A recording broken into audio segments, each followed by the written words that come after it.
Umaga pala. It is a joy to be in the house of the Lord. Would you turn around and say hello? Isang mapagpalang araw. And gusto ko lang ipagbigay alam sa lahat na Sister Leonor is leaving by Friday.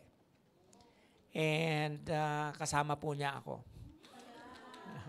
So, uwi po kami ngayong Friday and this is going to be the shortest time I'm going to be home. Ihahatid ko lang siya. Hindi na siya pwedeng nag-iisa. Amen. So, ihatid ko siya at babalik ako in 2 weeks' time. And I have assigned 2 preachers already to preach on Sunday and Saturday. And so, you will be okay. Amen? Praise the Lord. Para po sa ating meditation ngayong araw na ito, would you turn with me in Matthew chapter 1, verse 5 to 6. And ito po yung maikling verse, Matthew chapter 1, verse 5 to 6. And this is the word of the Lord. Now, sabi po dyan, Salmon, the father of Boaz, whose mother was Rahab. Boaz is the father of Obed, whose mother was Ruth. And Obed is the father of Jesse, and Jesse is the father of King David. May the Lord add more blessing upon the reading of His word. I don't like to read genealogies. Do you? Gusto niyo bang magbasa ng mga ancestors? And many times in the Bible, there are a lot of genealogies in the Bible. In Chronicles, there is a genealogy there. And there are 2 reasons why we don't like to read genealogies. First, they have a lot of names there that is very hard to pronounce. Hello? And see, reading genealogies is just endless. Gusto mo matapos na kaagad. And many of those characters, we do not know them anyhow. Kukunti lang yung kilala natin. But the genealogy, and this is a part, the text that we have read today is just a part of a genealogy that is found in the very first chapter of Matthew. And this genealogy is very important because it traces the ancestors of the Lord Jesus Christ. And so, maikli lang yung payak lang yung binasa natin sa genealogy ni Jesus. And today, we read that because of a very special person.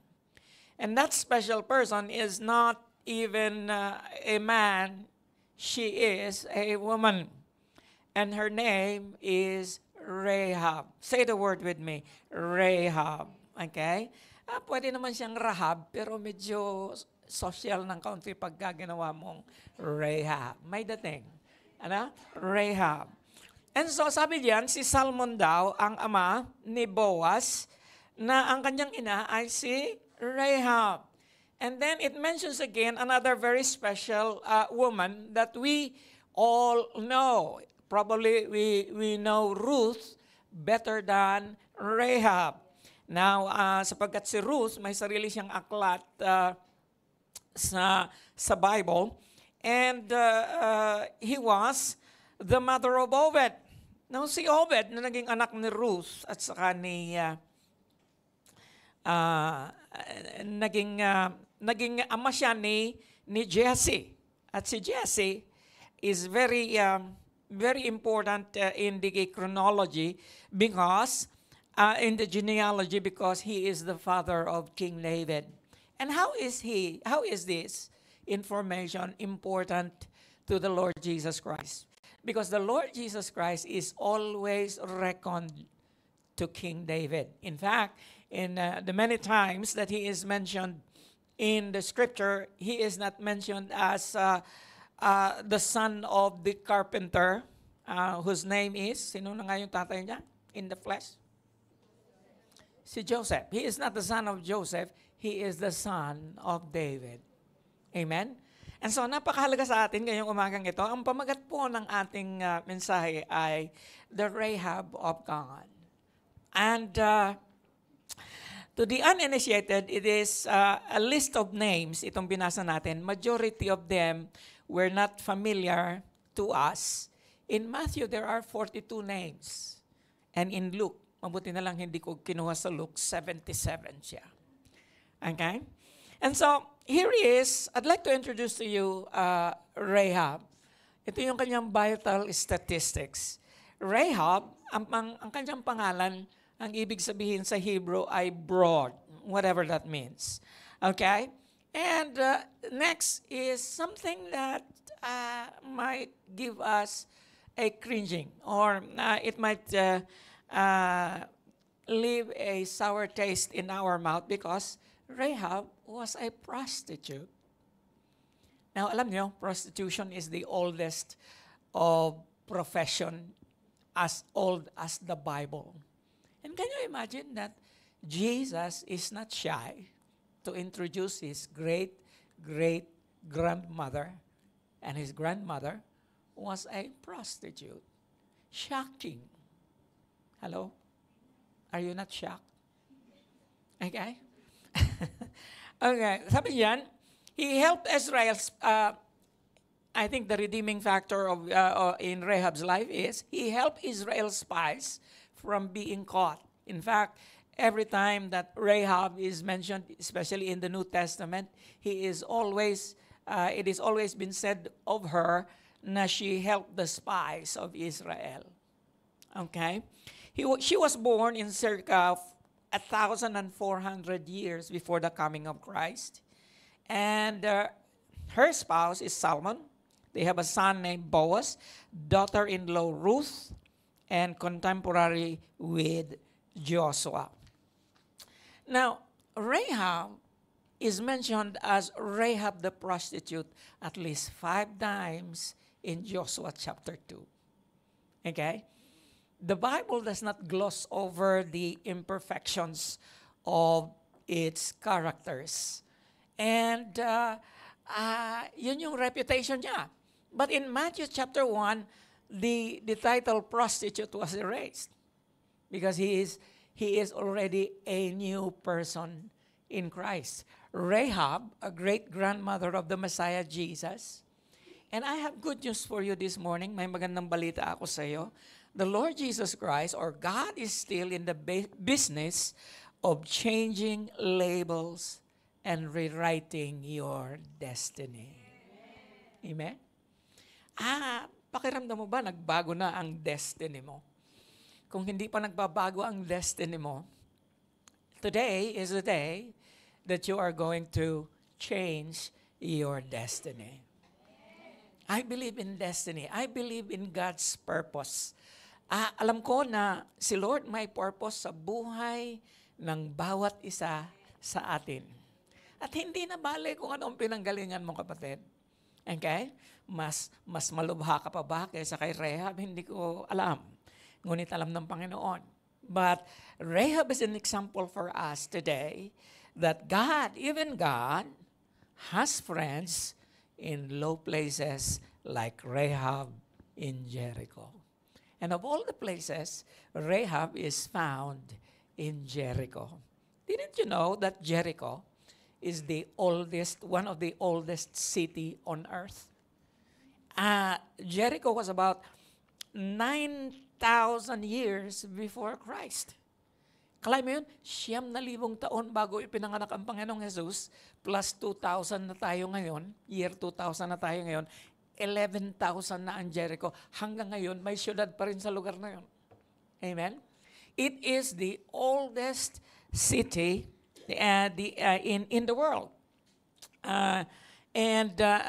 Just to give you an example, just to give you a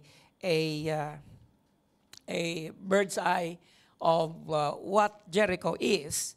This is Jericho. And alam natin ang kwento ni Joshua.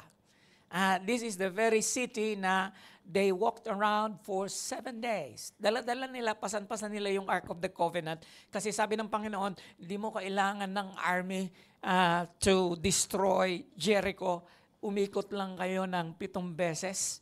You have to encircle Jericho 7 times. And on the 7th day, you are going to blow your trumpets as loud as you can. And you are going to shout a shout of victory. And we know what happened on the 7th day. The Bible records in Joshua chapter 6 that the walls of Jericho, and let me tell you about the walls of Jericho. The walls of Jericho are 15 feet high. Okay? Mga 5 metro ang taas. Okay? And ang lapad ng wall na yon ay 6 feet wide. Pwedeng yung karwahe ay mag-drive doon sa itaas ng walls na yan. And those are the very walls that the Spirit of God, because of what Joshua, because of the armies of Joshua obeyed, encircling this 7 times, the walls of Jericho came tumbling down. And that was one of the first great victory of Joshua in Canaan. Ito yung kauna-unahang syudad na kanilang nalupig.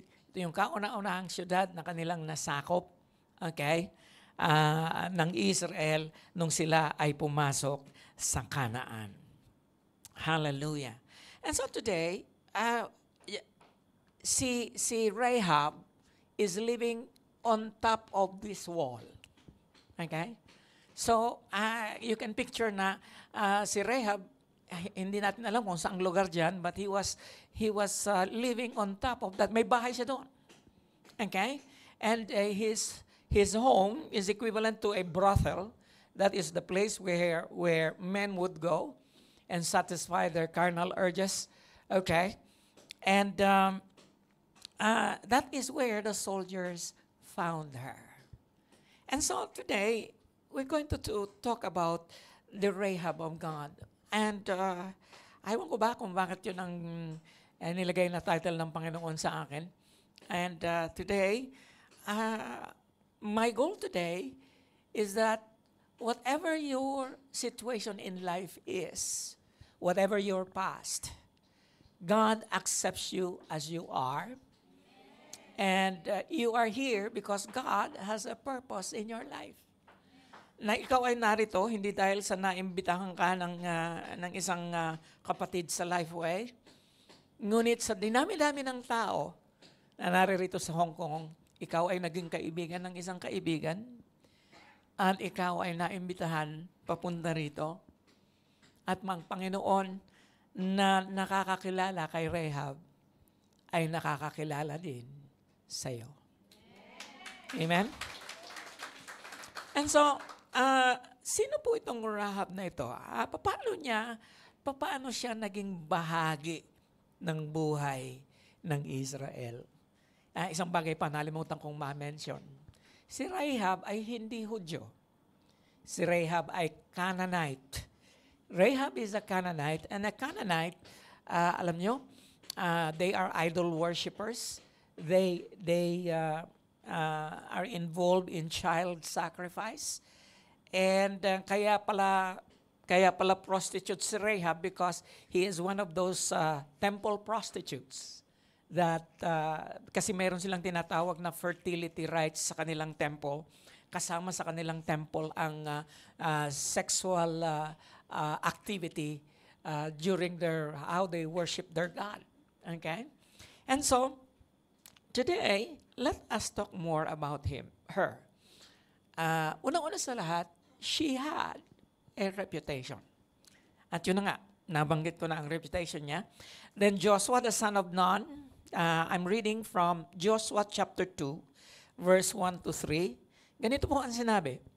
Nagpadala ng espiya si Joshua secretly into Jericho. They sent 2 from Shittim. Go look after the land, he said, especially Jericho. So they went and entered the house of a prostitute named Rahab and stayed there. The king of Jericho was told, look, some of the Israelites have come here tonight to spy out the land. So the king of Jericho sent his message to Rahab, bring out the men who came to you and entered your house, because they have come to spy out the whole land. And so, kilalang kilala si Rahab. Even the king knows her. Okay? Kahit na ang hari, kilala siya. And sabi niya, yung mga espiya na pinadala ni Joshua sa Jericho ay napag-alaman ng mga mamamayan at may nagsumbong sa hari. And so, makikita natin dito na ipinatawag siya ng hari at sabi niya na ipalabas mo ang mga tao na pumunta sa iyo at pumasok sa pamamahay mo because they have come to spy out the whole land. Now, the place where Rahab is living is a place that is frequented by men, and it is, I believe, the most safest place for the spies to go. And sinabi ko na nga kanina, itong reputation na ito, bakit kaya, itanong natin sa ating sarili, bakit kaya na ang Panginoon, why would God, of all the people in Jericho, choose a prostitute? Okay? I do not know. But in Luke chapter 5, verse 31 to 32, I don't have a slide for that. Sinabi ni Lord, it is not the healthy who needs a doctor, but the sick. Amen? Ang nangangailangan daw ng doktor ay ang may sakit, hindi yung mga malulusog. I have not come to call the righteous, but sinners to repentance. God is still in the business of looking out for people who are called sinners. And every one of us are. Amen? Lahat po tayo, nanggaling tayo doon sa buhay na katulad ni Rahab. Tayo ay makasalanan. Kanya lang, I have good news for you. In Matthew 21, verse 31 to 32, sabi ni Jesus pa rin, I tell you the truth, the tax collectors, okay, and the prostitutes are entering the kingdom of God ahead of you. Okay? So, mas papasok pa daw sa kaharian ng langit ang mga nangongolekta ng buwis. Okay? Kayo ba, gusto niyo yung mga nangongolekta ng buwis sa Pilipinas? Okay? Parang hindi mo gusto siya, di ba? Alam natin na pag nakikita natin yung magagarang bahay ng mga nagtatrabaho sa BIR at nakikita natin yung kanilang mga SUV, alam natin na hindi nanggaling yun sa kanilang sahod, yun ay nanggaling sa kabang bayan. Amen? And yet, sabi ng Panginoon, there will be more tax collectors and prostitutes that are entering the kingdom of God ahead of you. Bakit? Because John came to you to show you the way of righteousness, and you did not believe him. But the tax collectors and the prostitutes did. Amen? In fact, alam natin yung isang parable ng Panginoon na mayroong isang Pharisee at saka isang tax collector na pumasok sa temple. Okay, nanalangin silang dalawa. And magkakaiba ang kanilang manalangin. Ang panalangin nung Pharisee, sabi niya, Lord, salamat na hindi ako katulad ng tax collector na ito. Amen? And yet the tax collector confessed, God have mercy on me because I am a sinner. Amen? Now, my friends, it doesn't matter where you came from. It matters where you are going. Hindi na po bali kung saan ka nanggaling. Ang mahalaga ngayong umagang ito, ngayong araw na ito, saan ka papunta. Amen? Hallelujah. You know what? I told everyone already, I don't know if you have heard this from me already, but it was hard for me to be saved. it was hard for me to come to Jesus. You know why? Because I was a good child. I was the love of my father and my mother. I have never have a recollection na binigyan ko ng sama ng loob ang nanay at tatay ko. Lumaki ako na mayroon akong tinatawag na good boy image. Amen? And so when somebody comes to me and pag sinabi niya sa akin, nag-witness siya sa akin, sabi ko, wala akong kasalanan, wala akong ma-recall na kasalanan. Ang bait ko kaya. Amen? Hallelujah. Kaya nga, mas mabuti pa siguro na ako ay naging masama, madali kong tinanggap ang Panginoon. But God, by His grace, ang Panginoon sa kanyang mayamang biyaya, ipinakita niya sa akin na kahit na ako ay mabuting bata, ako ay makasalanan. Amen? Hallelujah. Now, I don't know what excuse you have today, but look at these examples. Noah got drunk. Jacob is a liar. Moses murdered. Rahab, our character, was a prostitute. David had an affair. Okay? Nagkaroon ng affair si David. Hindi lang siya nagkaroon ng affair, pinapatay pa niya yung asawa ng kanyang ka-affair. God still used them. He can use you too. Amen? Hallelujah. Na maaari tayong gamitin ng Panginoon. And so God, by His grace, it's not about our past. It is about the grace of God. Kaya ikaw na hindi makamove on. Amen? Maraming tao dito sa Hong Kong hindi makamove on nang dahil sa kanilang nakalipas. Bakit kasi itinatago pa ang picture ni ex hanggang ngayon? Sabihin mo sa katabi mo, hoy, move on ka na. Okay? Mag-move on ka na. Amen? Bakit? Your past does not determine your future. Jesus is who is going to determine your future. Amen? Every saint, I like this quote, every saint has a past.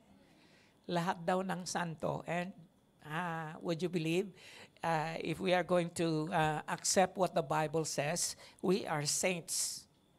Tayong lahat na naririto ngayon ay saint if you receive the Lord as Lord and Savior of your life, and God has changed you by His Spirit, okay?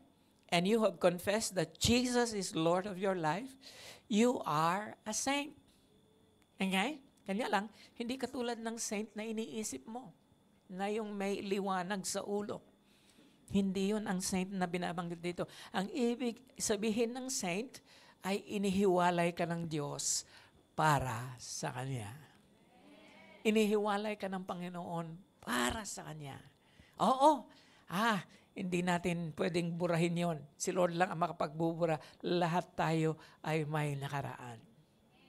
Si Rahab, may nakaraan siya. Every saint has a past, and every sinner has a future. Amen? And so, if you came in here as a sinner, I have good news for you. You have a future. Amen? Si Peter, nung ipinatawag siya, you remember the Apostle Peter when he was called by Cornelius. Si Cornelius ay isang commander ng army ng Rome. Siya yung tinatawag na God-fearer. May takot siya sa Diyos. Hindi siya Kristiyano kasi hindi in the sense na hindi niya kilala si Jesus. And yet, may takot siya sa Diyos. And so nagpakita ang anghel sa kanya, at ang sabi ng anghel sa kanya, go send for a man and his name is Peter. And to make the story short, nakalating si Peter doon sa bahay niya. And the whole family is waiting for him to speak. And you know what Peter said? Then Peter began to speak. I now realize how true it is. Tunay nga, sinasabi niya, it is that God does not show favoritism. Hello?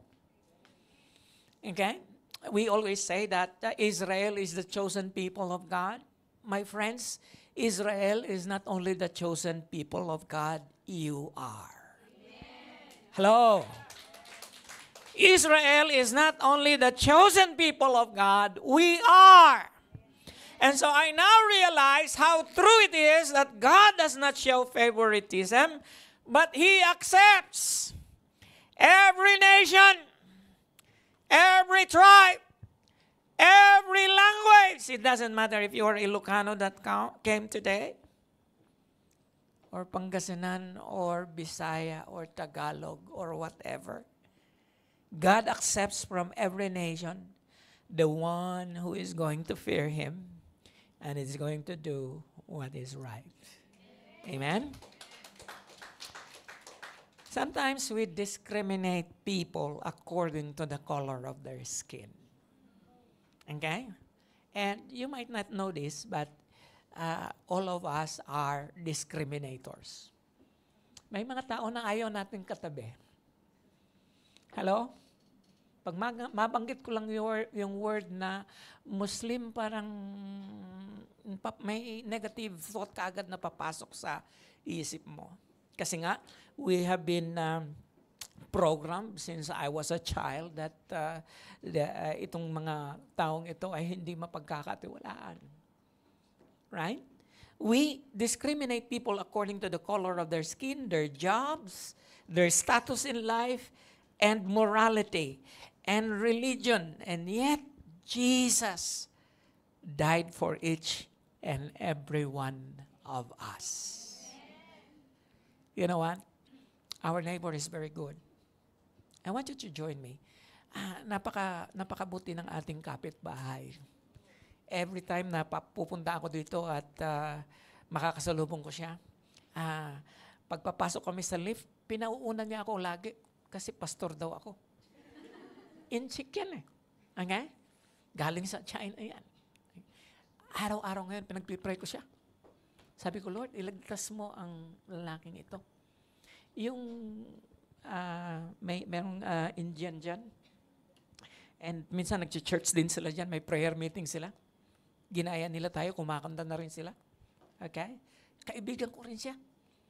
And palagi siyang nagsasabi sa akin, magaling mag-Ingles. Sabi niya sa akin, how are you doing, sir? Okay? Oh, I'm fine. Ipinagpipray ko rin siya. Hindi ko alam nung gagawin ng Panginoon, but I am praying that these neighbors of ours are going to be saved. Yeah. Hallelujah. Na in one way or another, they are going to come to know the Lord Jesus Christ.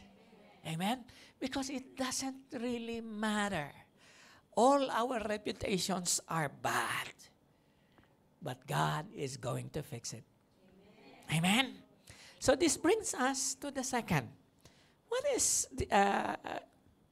is Rahab the Rahab of God?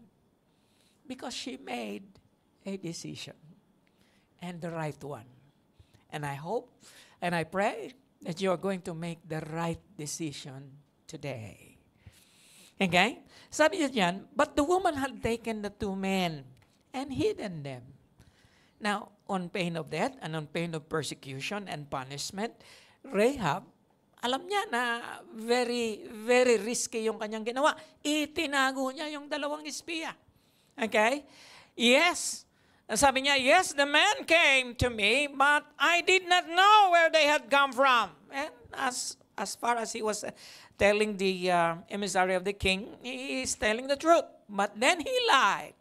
At dusk, when it was time to close the city gates, they left. Nagsinungaling siya. She lied. I don't know which way they went. Go after them quickly. Nanloko pa. Okay? You may catch up with them.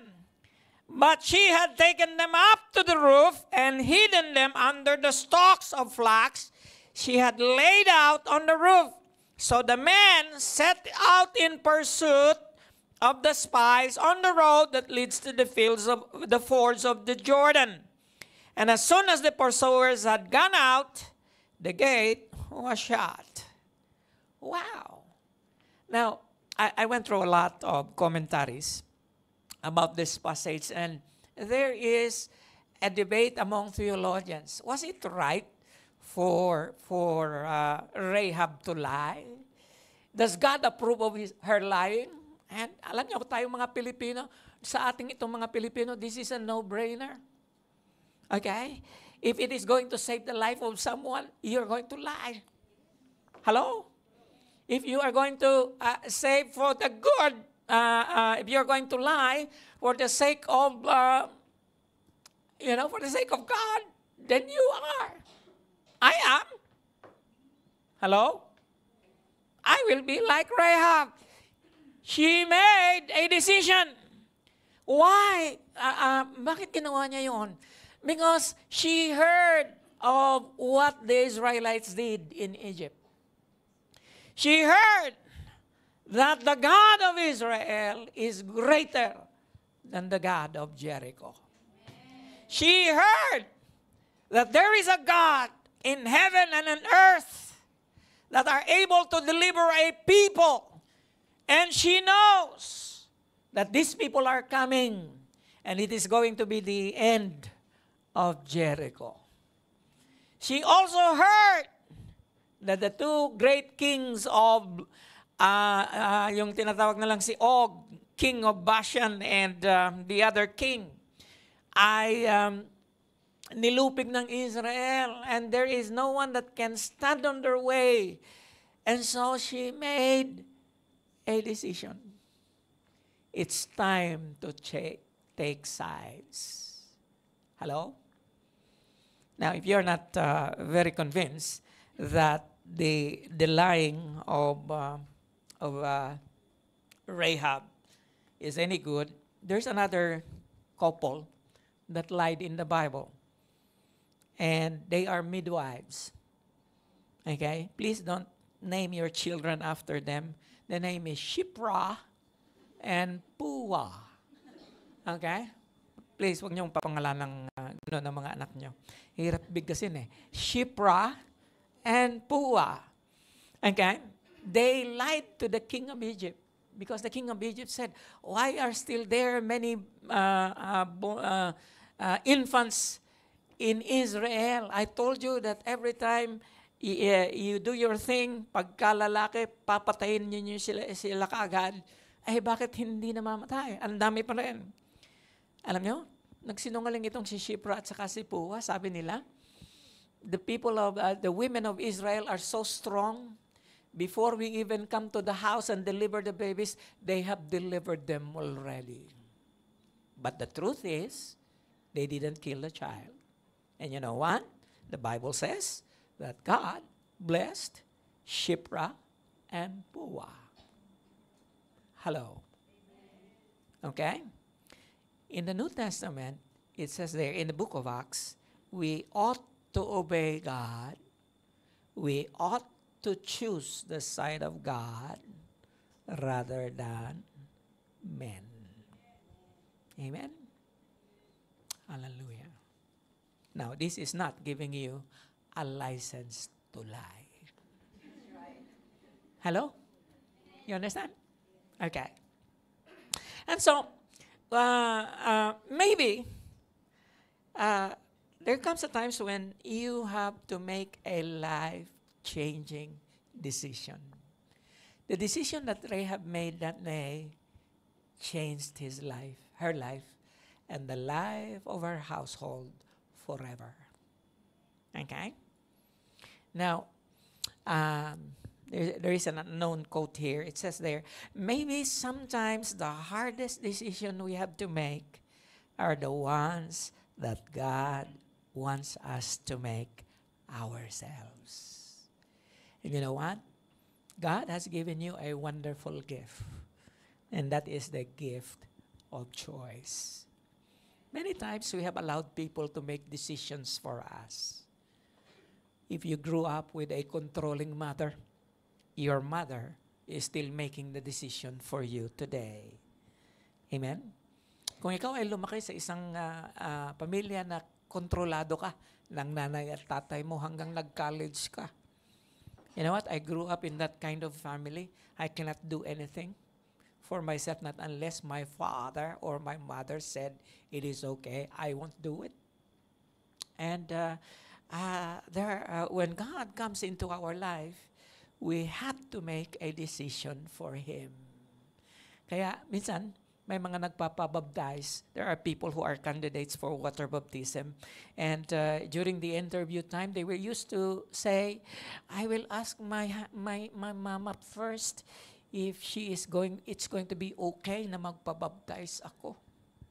And then you ask them, how old are you na nga? I am 35.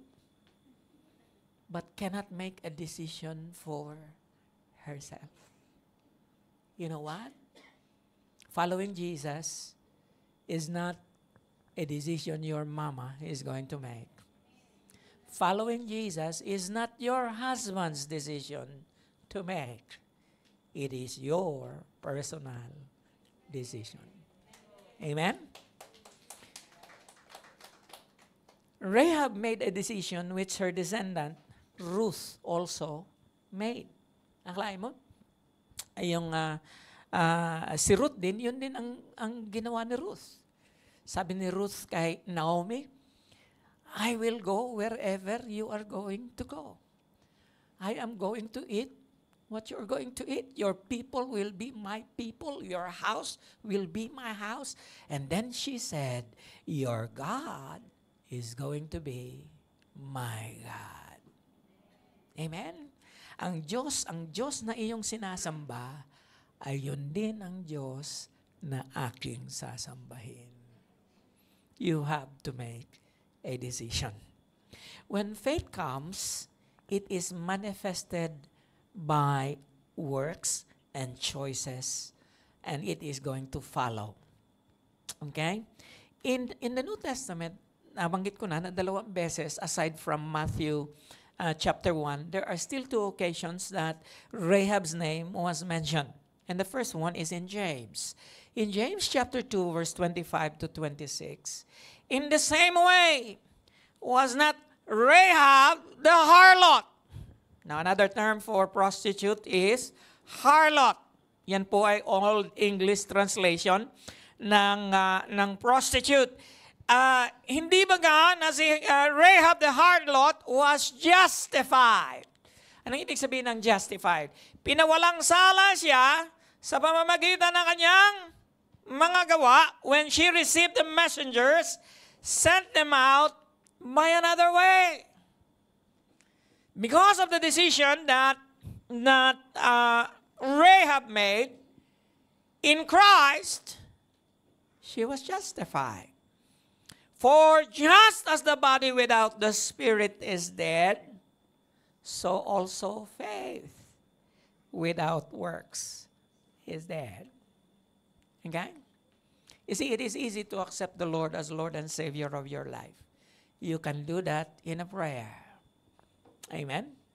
But the life-changing comes with a lot of decisions that you are going to make in your life.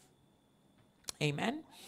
Now, again, in another occasion that Rahab was mentioned was in Hebrews chapter 11, verse 31. And can you imagine? Hebrews chapter 11 is the hall of fame of the Bible. Alam nyo, pagka ikaw ay napalagay sa hall of famer ka na, you are one of the distinguished men and women who have excelled in something. You know what Rahab excelled? In the very decision that she made, and that is to put her trust in the God of Israel. Amen? Alam mo ba dahil? Okay? Hall of Famer ka sa langit pagka nag-decide ka for Jesus. You see, by faith, the prostitute. I don't know why they always mention the prostitute. Okay? But anyway, by faith, the prostitute Rahab, because she welcomed the spies, again, that act of faith, welcoming the spies, saving them from their captors, the one that is going to take them captive was not killed with those who were disobedient. Napakahalaga kung kaninong side ka naroon ngayong umaga. Okay? Do not take the side of this kid. Amen? You are going to be lost in eternity if you are going to take the side of that. Okay. Hallelujah. And so, where are we? When faith comes and, you are going to be faced with a challenge in life, susunod ba ako kay Lord o hindi? And you know what? It is a matter of life and death. It is a matter of destiny. It is a matter of eternity. Amen? But thank God, God is always in the business of making things new. Ang Diyos, magpahanggang ngayon, still makes all things new. He makes something out of nothing. Can you imagine? From prostitute to a Hall of Famer. From a prostitute to an ancestor of the Lord Jesus Christ. Hallelujah. God can make something out of you.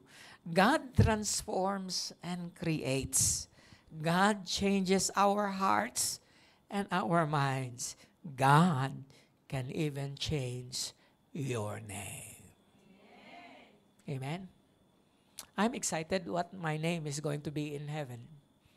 Don't you know that I hate my name when I was born? I said, I don't like Wendell as my name. And then suddenly, my mom said, don't you know that your name is not only Wendell? Your name is John Wendell. Oh, I like John. But why did you not put it in my birth certificate? In my birth certificate, it's only Wendell. And I said, we forgot.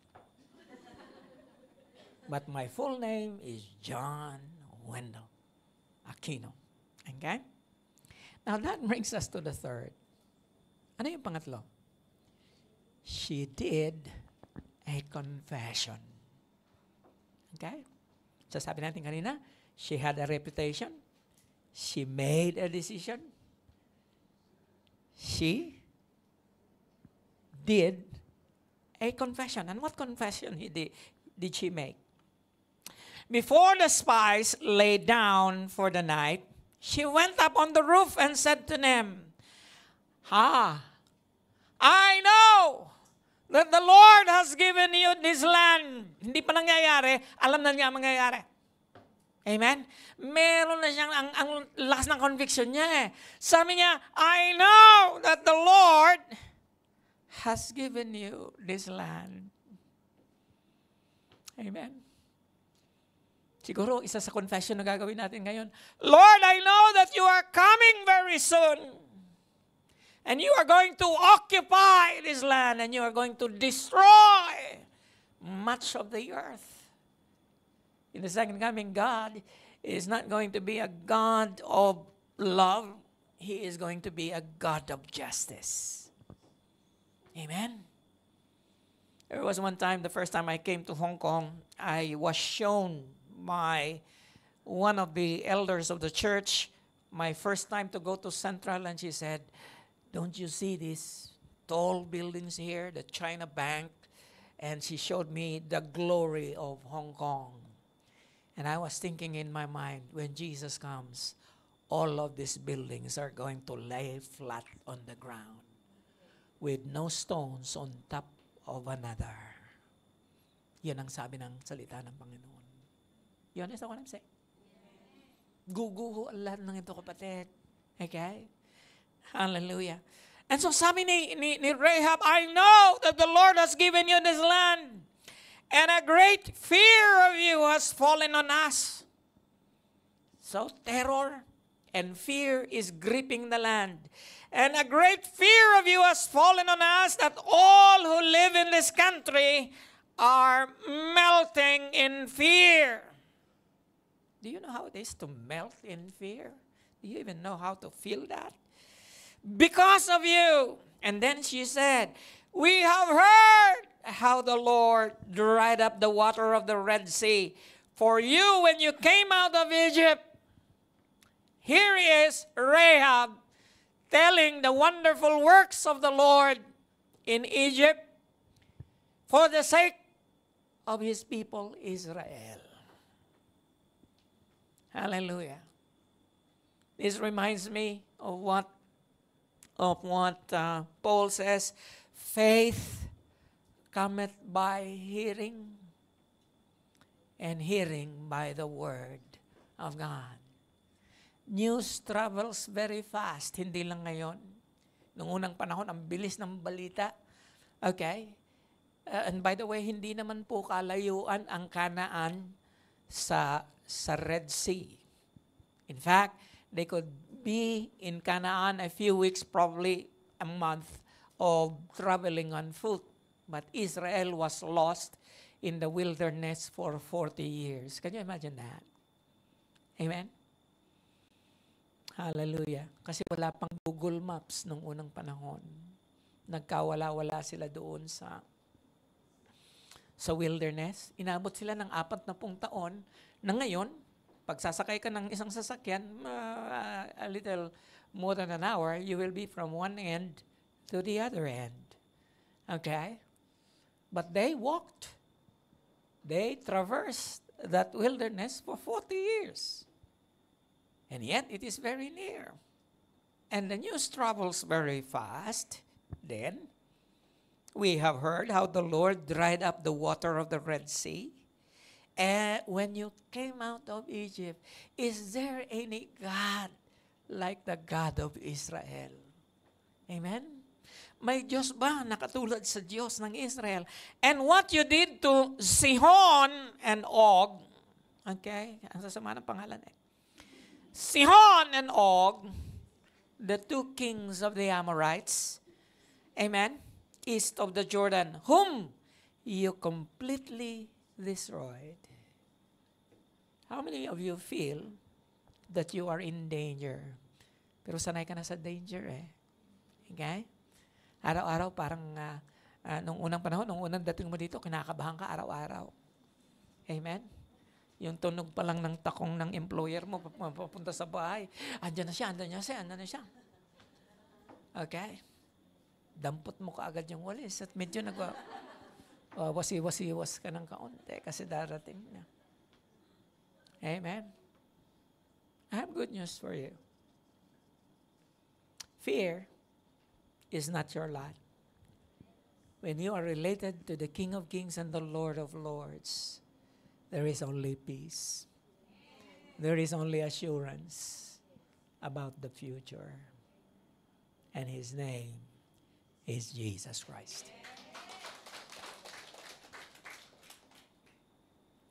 When we heard of it, our hearts, again that word, melted in fear, and everyone's courage failed because of you. And then he said again, for the Lord your God is God in heaven and on earth. Hallelujah. You and I are going to acknowledge that Jesus is not only King of Kings and the Lord of Lords. The God that you are worshiping today is the God of the universe, the God of all heavens and the earth below. So let us summarize the confession of Rahab. Number 1, napakahalaga po, acknowledgement of God. Okay? Now, not only the God, Rahab previously worshipped, but the new God she is worshiping now. She is acknowledging the God of Israel. And he took heed of the conviction. Alam niyo, si Lord ang magbibigay sa iyo ng conviction eh. Hindi ako. Amen? Conviction comes. And she took heed of the conviction. He hid the spies, accepting the testimony of God's power. She was not there when Israel crossed the Red Sea. But she accepted the testimony of God's power. And, she had a readiness to believe in the one true God. Ganun din tayo. Amen? Ang kaligtasan po, kahit sa New Testament, is always acknowledging that Jesus is Lord. Amen? Now, in confession, not only sins, sabi po dito, to confess your sins to God is not to tell God anything that He doesn't already know. Bakit kailangan natin maumpisal? Bakit napakahalaga at makapangyarihan ng pangungumpisal? Because until you confess them, however, they are the abyss. Alam niyo yung abyss? Bangin. Okay? Di tayo makalapit sa Diyos hanggang hindi tayo nangungumpisal sa Kanya. Amen? And when you confess, they become the bridge that brings us to the Lord. Okay? And how is that? Well, that is what Romans chapter 10 verse 9 says. If you declare with your mouth, Jesus is Lord, and believe in your heart that God raised Him from the dead, you will be saved. Isn't that simple enough? How many of you believe that Jesus is Lord? How many of you believe that God raised Him from the dead? You need to confess that. It is so interesting that in our evangelistic efforts, it is seldom asked this question, do you believe that Jesus is Lord? Na siya ay Panginoon. And He is about to become the Lord of your life in everything. Hallelujah. He is not only Lord by lip service. He is not only Lord just because you repeat a prayer after a pastor or the one who is witnessing. No. He is Lord in fact because He is Lord of my life starting today. Amen? He is sovereign. He is master, despotes of my life. And I believe that God raised Him from the dead. And it says here, you will be saved. I like the word confession. It's powerful. Sabi dito, confession is the key that opens the door to forgiveness. If we confess our sins, He is faithful and just to forgive us our sins and to cleanse us from all unrighteousness. So napakahalaga ng pangungumpisal. Amen? Ano? Well, kapatid, huwag kang matakot. Hindi ka naman sa akin mangungumpisal eh. Kay Lord ka mangungumpisal.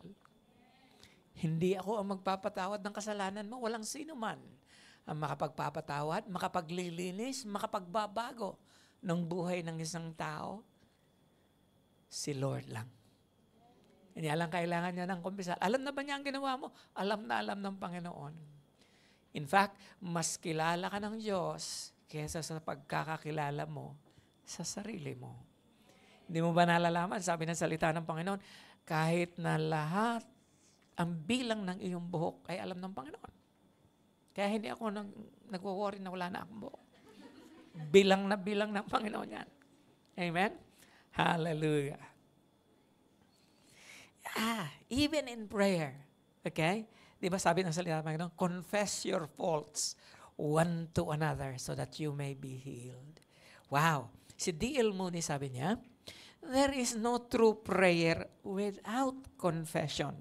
As long as we have unconfessed sin in our soul, we are not going to have power with God in prayer.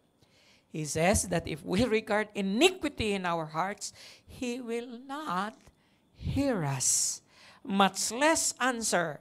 As long as we are living in any known sin, we have no power in prayer God is not going to hear it. Amen? So napakalaga na gusto mo na tumugon ang Panginoon sa iyong mga panalangin. Wow, we need to confess. Alam na ba niya? Ang i-confess mo, alam na niya. Anya lang gusto niyang marinig. Sapagkat yun ang magiging tulay na ikaw ay makalapit sa Kanya. Amen? This brings us to number 4. Okay? Number 4. She pled for salvation. Amen?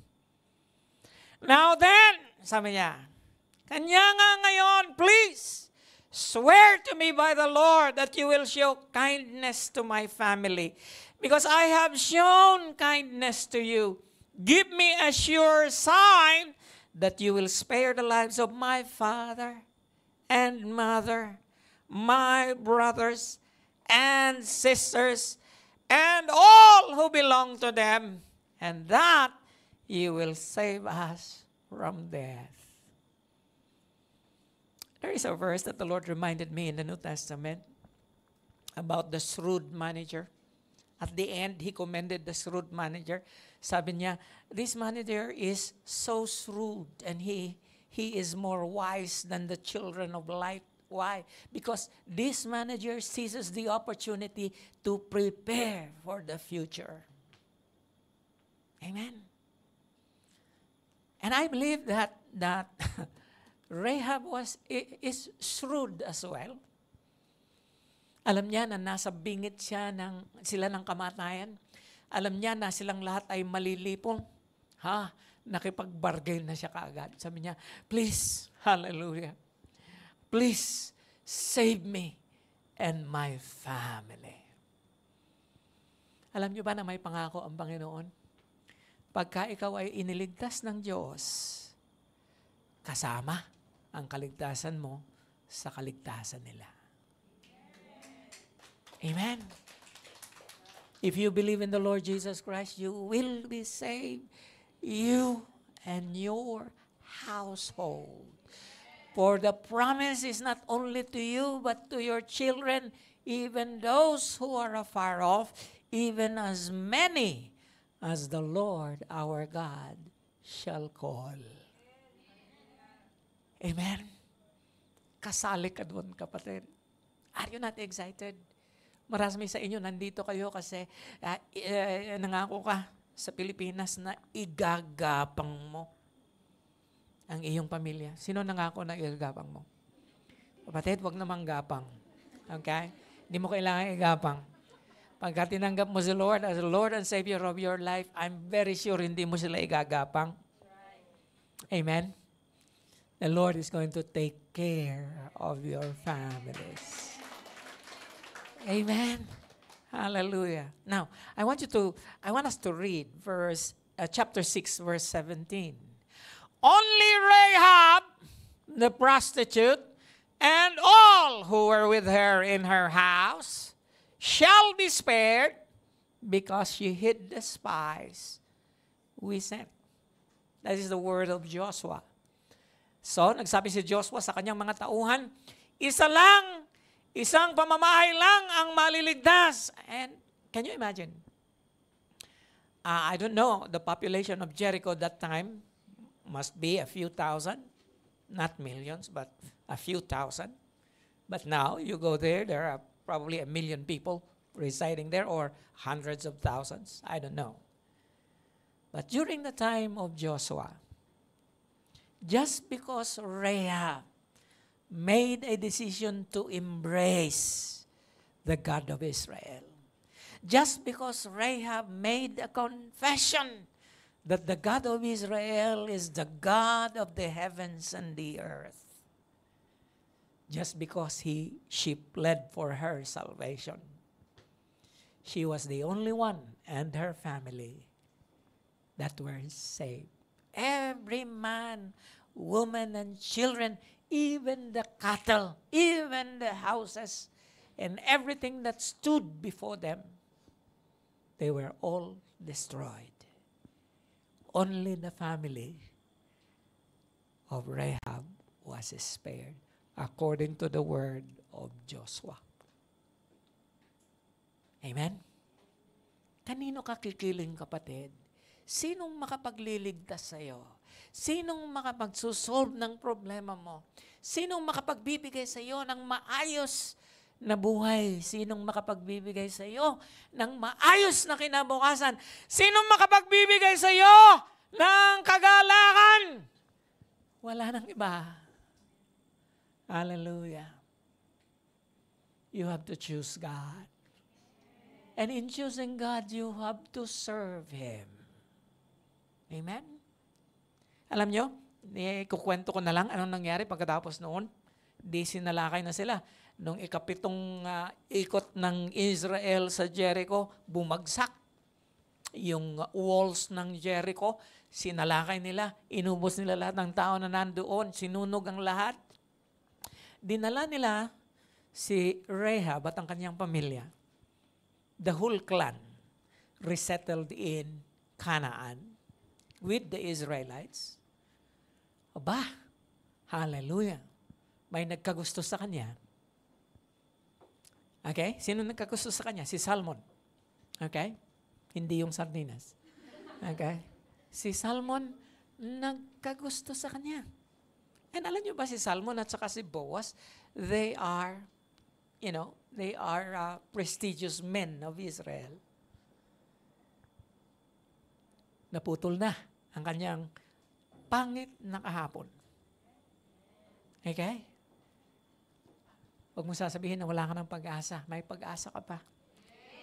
Eh si Rahab nga, nakakapag-asawa, si ikaw pa. Okay? Hello? Amen? Nagkaroon ng asawa si Rahab. Si Salmon. Ang kanilang naging anak ay si Boaz. Na naging asawa ni Ruth. Ang anak nila ay si Obed. At ang naging anak ni Obed ay si Jesse. At ang naging anak ni Jesse ay si Haring David. What a story, isn't it? Alam niyo, bilang pastor, gusto ko lagi na ang katapusan ng inyong kasaysayan ay, and they live happily ever after. Sana ganun lahat. Sana all. Amen? Mangyayari yung kapatid. Amen? Bakit? I like what David said in Psalms 34 verse 6.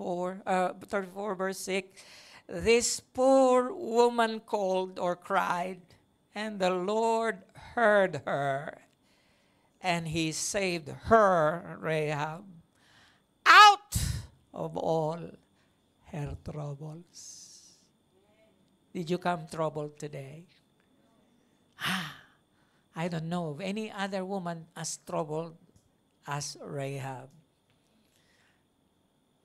Okay? Her future is very uncertain. Amen? Alam niyo ba na ang isang prostitute is unacceptable in the house of Israel? In fact, if your daughter is found to be prostituting herself or in sexual immorality, you can be stoned to death.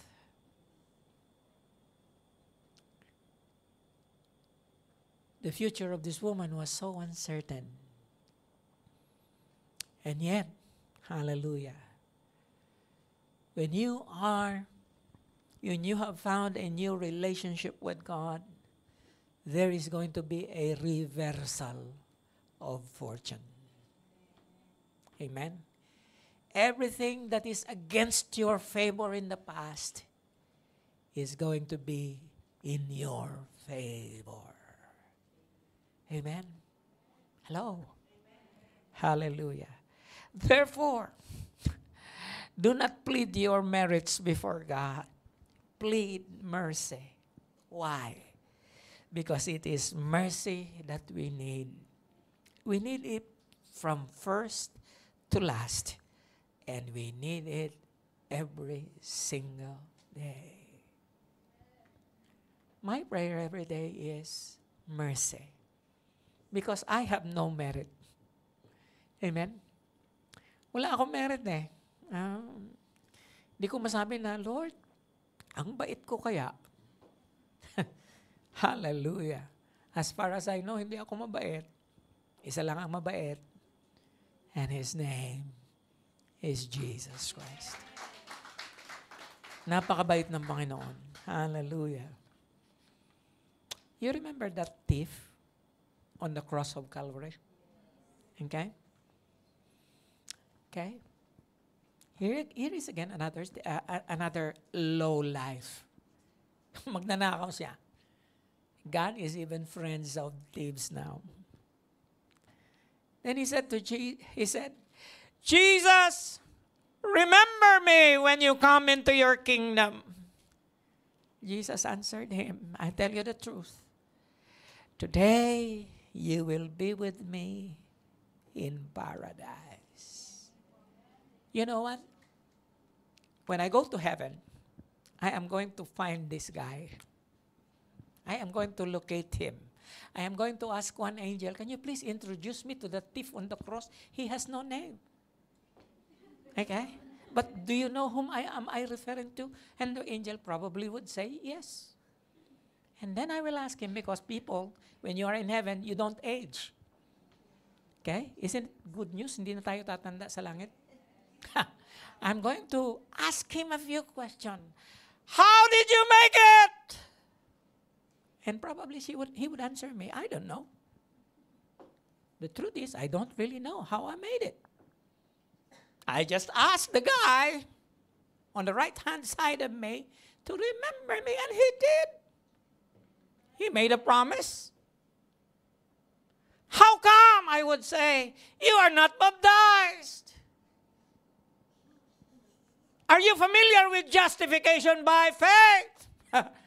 Never heard. Probably he would say, never heard about that. What's that? All I know is I'm here. Praise God. Praise God, you're here too, probably. Hallelujah. Amen. Believe in the Lord Jesus Christ and you will be saved, you and your household. Do you remember Lot's family? Okay? Si Lot na pamangkin ni Abraham. Do you remember how they fled Sodom and Gomorrah? Kasi nga, nanalangin si Abraham, Lord, yung aking pamangkin. Can you imagine? Yung tiyo, concern sa kanyang pamangkin nandun sa Sodom and Gomorrah. Sabi ng mga anghel, tutupukin ng Diyos ang Sodom and Gomorrah. And so, pagpunta nila doon, sabi ng anghel kay Lot, Lot, gather all your families and flee this town. Because the Lord is going to destroy this city. Akalain mo, ikakasal yung dalawa niyang anak na babae, pati yung magiging manugang, ay hinikayat na sumama. Kaya lang, nagbiro pa. Sabi niya, you are mad. And so, iniwanan nila. Yung dalawang babae, ayaw pang lumabas sa Sodom and Gomorrah. Alam mo ang ginawa ng anghel? Kinaladkad sila, papalabas. Saan ka nakakita ng anghel na kumakaladkad ng tao? Para lang maaligtas. And literally, I'm not joking. That is exactly what the angel did. They hold the hands because they are tarrying so much, and the Lord is about to destroy Sodom and Gomorrah. The two angels held the hand of Lot and held the hand of the two sisters and fled together with the wife. And sabi ng anghel, flee to the mountains. Naghangyo pa tumawad pa si Lot. Sabi niya, hindi ko na kaya eh. Hindi na ako aabutin sa bundok. Pwede ba dito na lang ako sa maliit na bayan ng Suar? Okay? And sabi ng anghel, okay, pasok na kayo dyan sa bayan yan. Okay? Huwag lang kayong lilingon. May lumingon. Amen. Kapatid, pagka mangangako ka sa Panginoon, pagka itataas mo ang iyong kamay, At sasabihin mo sa Kanya, Lord, I acknowledge that you are the Lord of my life. Huwag ka nang lilingon. Amen? Huwag ka nang lilingon. Mga kapatid, lahat ng ating pangarap sa buhay, hindi naman siguro lahat matutupad, ngunit lahat ng kagalakan na para sa iyo ay nasa kamay ng ating Panginoon. Amen? Hallelujah. Hallelujah. Shall we all rise? Lord, I come to you, let my heart be changed. Awitin po natin yun.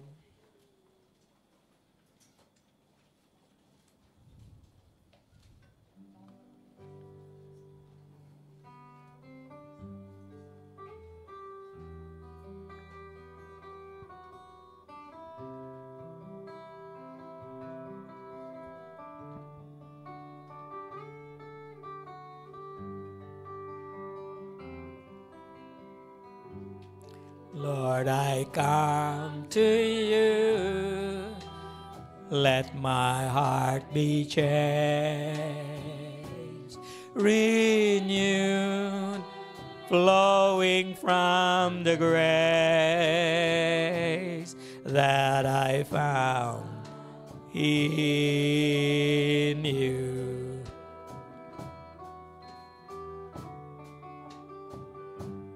Lord, I've come to know the weaknesses I see in me will be stripped away by the power of your love.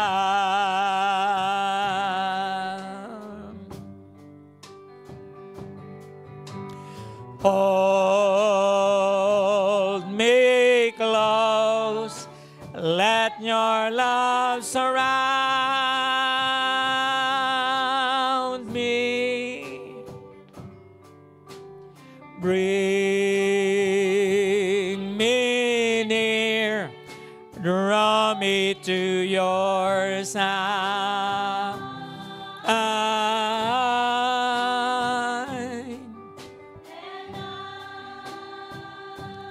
I wait, I'll rise up like the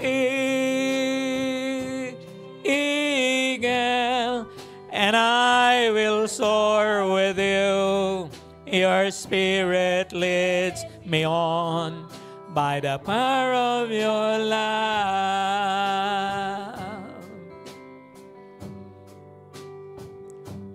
Lord, unveil mine eye, let me see your face. The knowledge of your love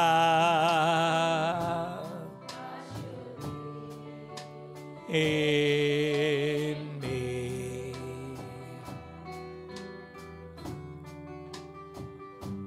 Lord, renew my mind as your will unfolds in my life, in living every day. By the power of your love.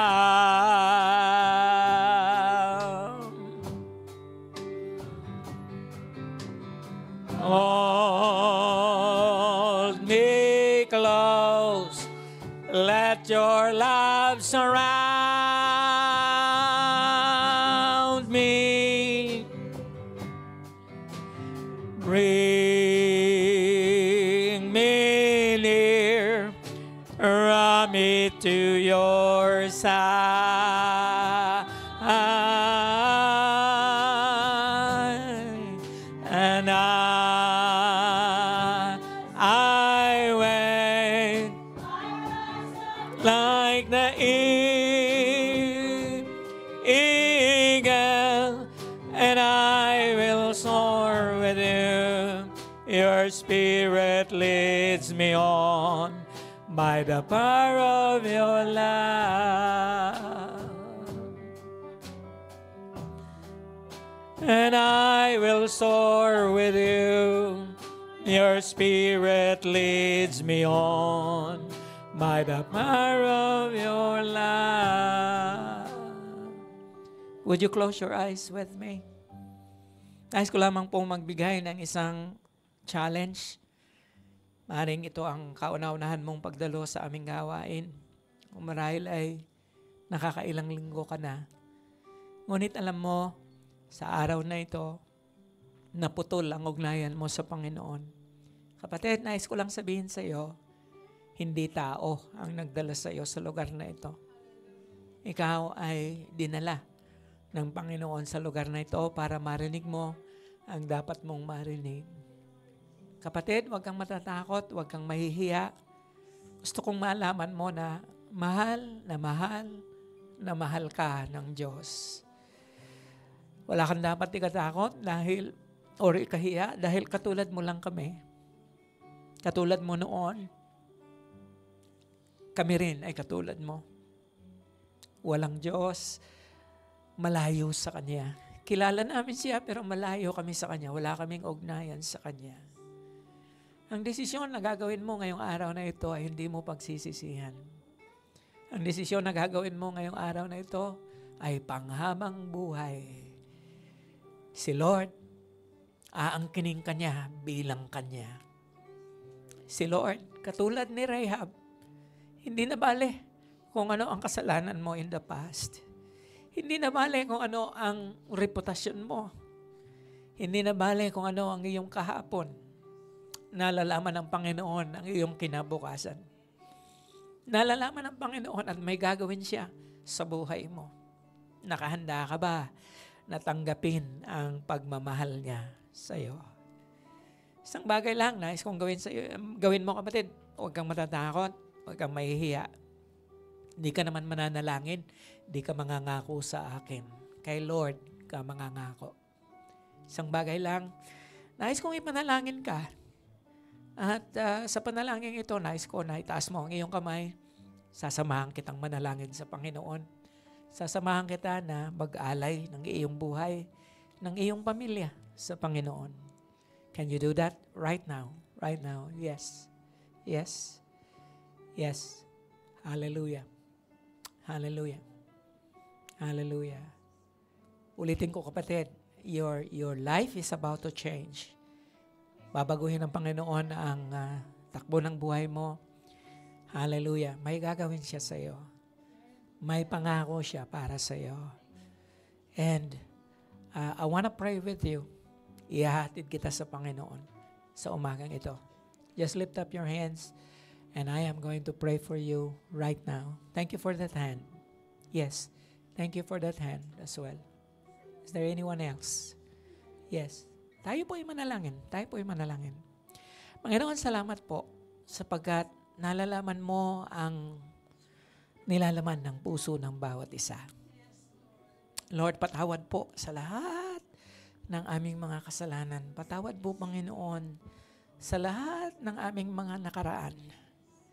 Lord, sa lahat ng aming mga maling desisyon na ginawa sa buhay. Sa lahat ng aming kahapon. Lord, kung babalikin namin ang nakaraan, Lord, ay papaano kami makakapagpatuloy sa kasalukuyan. Lord, kung lagi kaming lilingon sa aming pinanggalingan, paano kami makakarating sa aming paroroonan? Lord, magpahanggang ngayon ay wala kaming pag-asa maliban sa iyo. Maliban sa iyo. Ikaw ang magbibigay ng pag-asa sa buhay ng bawat isa sa amin. Lord, sa iyo ipinagkakatiwala ang mga kaluluwang ito.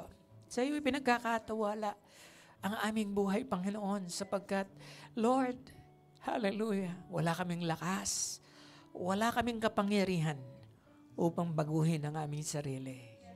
Ngunit, Lord, ikaw ang may kapangyarihan. Ikaw ang makagagawa ng mga bagay-bagay na hindi namin magagawa. Lord, sa iyo, Pinagkakatiwala namin ang aming mga sarili. Lord, sa iyo pinagkakatiwala namin ang aming mga pamilya. Lord, maliban sa iyo, walang kinabukasan ang aming mga pamilya, Panginoon. Maliban sa iyo, ay wala kaming magagawa. Sa iyo pinagkakatiwala ang aming mga buhay. Sa ngalan ng Ama, ng Anak, at ng Banal na Espiritu Santo.